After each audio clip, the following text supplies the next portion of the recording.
years later, Poul, Karen, and Poul's geologist brother John spent a memorable evening going back and forth with me about the ideas on genetics and evolution I was using in Darwin's Radio. Wonderful discussions, and pointed enough to make me sweat. Honing one's arguments in such company was essential to making that novel work. Poul and I served on Jerry Pournelle's and Larry Niven's Citizens Advisory Council on National Space Policy. That continued through the late 90s. Astrid and I attended contact conferences with Poul and Karen, served on many convention panels together, frequently discussed writing and publishing. And yet Poul and I never collaborated on a story. He certainly enjoyed collaborating with other writers, and likely would have gladly done so with me. But somehow, it never happened.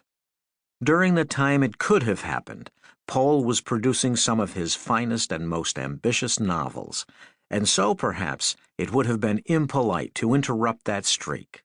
Still, it would have been fun. If there had been a few more years.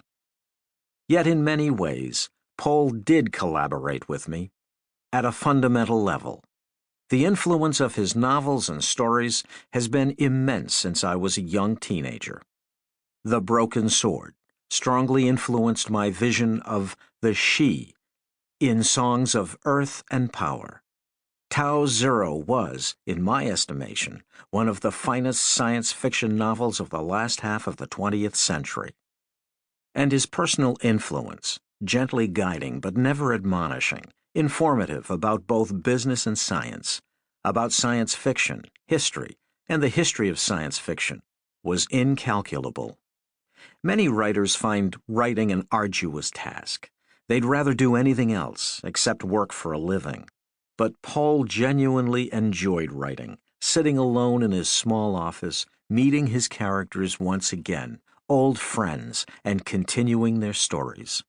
He also greatly enjoyed being with friends and family. He was proud of his wife and daughter and his grandchildren. I wish Poul had been with us longer, of course. His death moved me deeply. I miss him to this day. He would have been immensely pleased that his granddaughter Alex attended the Clarion West Writers' Workshop, a prestigious 6-week boot camp for writers.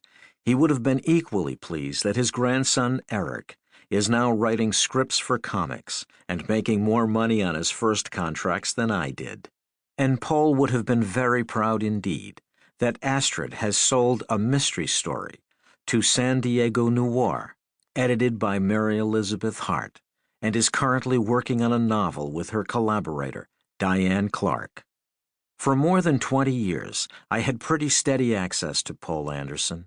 We still get together frequently with Karen, who lives down in the Los Angeles area now, and help manage the estate. Poul's legacy rolls along in so many ways, and so it is with great joy that I have read the stories in this collection.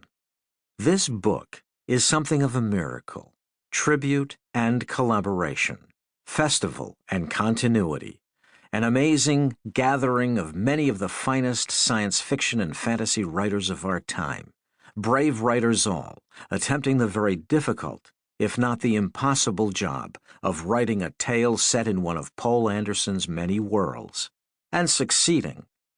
Huzzas and beer are definitely in order, with or without tritium. Nancy Kress, Outmoded Things. Nancy Kress began selling her elegant and incisive stories in the mid-70s and has since become a frequent contributor to Asimov's Science Fiction, the magazine of fantasy and science fiction, Omni, Sci-Fiction, and elsewhere.